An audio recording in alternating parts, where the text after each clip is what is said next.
Pakistan's opposition leader Imran Khan's house in Lahore remains surrounded by police. The 70-year-old veteran politician said earlier that police were preparing to detain him again.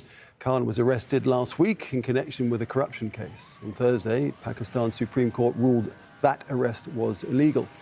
Well, joining us now from Lahore is Imran Khan, former Prime Minister of Pakistan. Mr. Khan, welcome to the programme. Could you give us, first of all, an update of your situation? Are you still anticipating arrest at this time? Well, my house is surrounded by the police.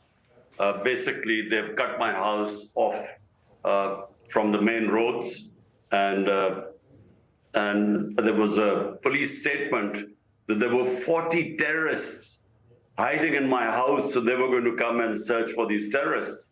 So I've invited everyone, the media and everyone, to come and look for these terrorists which are supposed to be hiding in my house. I believe it's just a pretext for them to again conduct a raid and pick me up. So you say that those people that they suggest are involved in the violence of last week are not at your property? What they're saying is that once I was abducted, and I use the word abducted, confirmed by the Supreme Court, unlawfully picked up from within the precincts of the Islamabad High Court, there was a reaction in the public.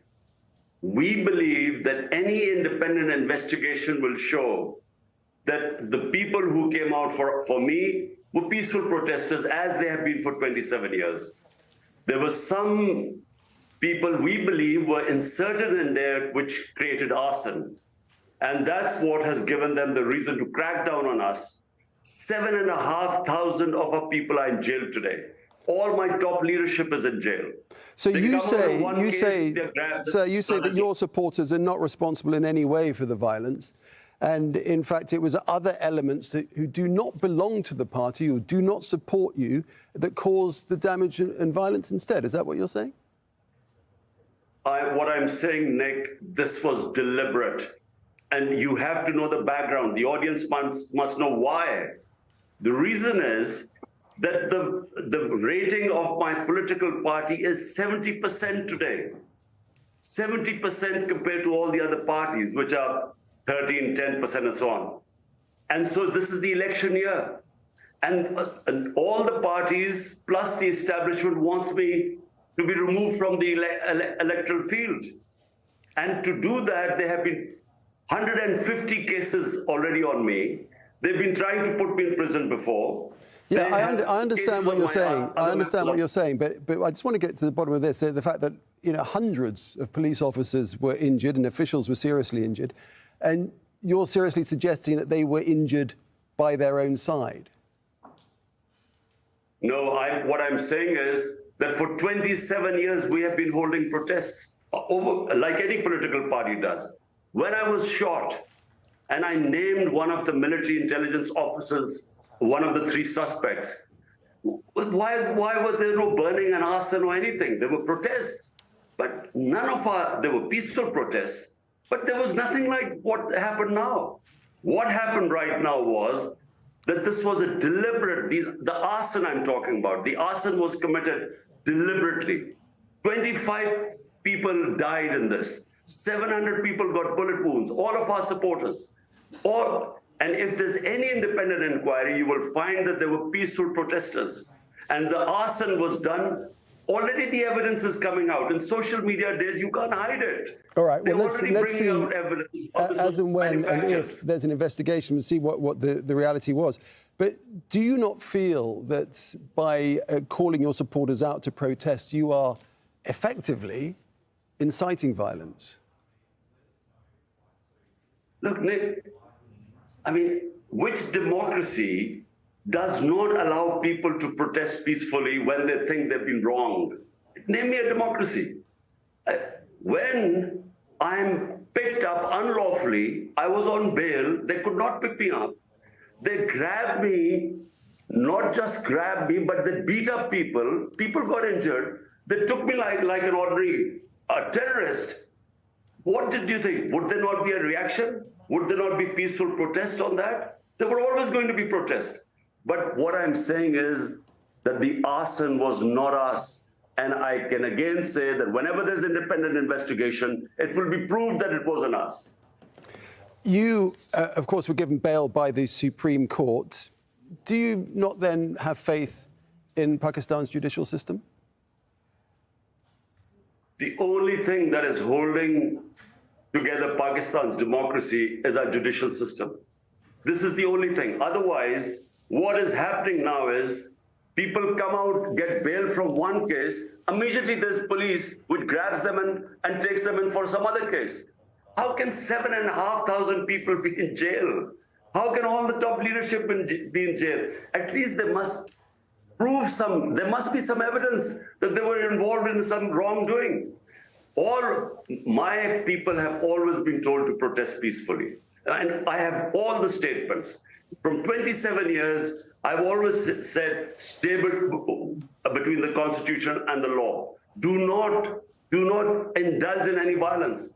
And our party is known for that. So how come suddenly they started burning down buildings? We have evidence that there were people planted inside who did that. Where is the nation going to find resolution here? Two sides are so polarized, the country is divided. Where is resolution coming from? Look, Nick, there is only one solution. This is an election year. The elections cannot be held beyond October. So 3 months before the elections, the government gets dissolved, so which is another 2.5 months. Now, that is the solution. But unfortunately, what is happening is that the government is running away from elections. There were supposed to be provincial assembly elections in 70% of Pakistan, according to the constitution, ruled by the Supreme Court. The government refused. So they've already violated the constitution because they're scared of losing the elections. Who, finally, Imran Khan, are you blaming? Is it the government or the army, the military? Who do you think is behind this? Well, you know, of course, the 12-party coalition, which is in government, but they were brought in government by the ex-army chief. So the military means one man, army chief, because it's not a democratic institution. So basically what he decides goes. So what is happening right now clearly is that neither the military establishment, which means one man, nor these 12 parties, they're too scared for elections because they're scared I will win. So because of that, you know, they're doing everything to make sure that I get out of the race. I've had 2 assassination attempts on me. One was where I was hit, one where I was lucky to be alive because just, you know, I got saved, thank God. So this is the issue. 150 cases on me. Someone who has not had one criminal case in the last few months has 150 cases, including 15 criminal cases in a day, 40 terrorist cases. So, I mean, this is all to get me out of the race. Actually, well, I'm going to throw one more question at you. In the past, you have blamed the United States for inciting all of this. Do you still think that's the case? Well, what we now subsequently discovered, well, let me give you the background. Our ambassador, Pakistan ambassador, when I was the prime minister in Washington, he had a meeting with a US official meeting, and the cipher, the secret message which came to me was that the US official said that unless you remove Imran Khan as your prime minister, there'll be consequences for Pakistan. But later on, we discovered that it didn't originate from there. Our ex-army chief had fed the Americans against me and called me anti-American. All this came out later on. So it was initiated from here. The Americans were told how I was anti-American, and then came the cipher. All right, we'll leave it there. Imran Khan, former Prime Minister of Pakistan, thank you. Thank you.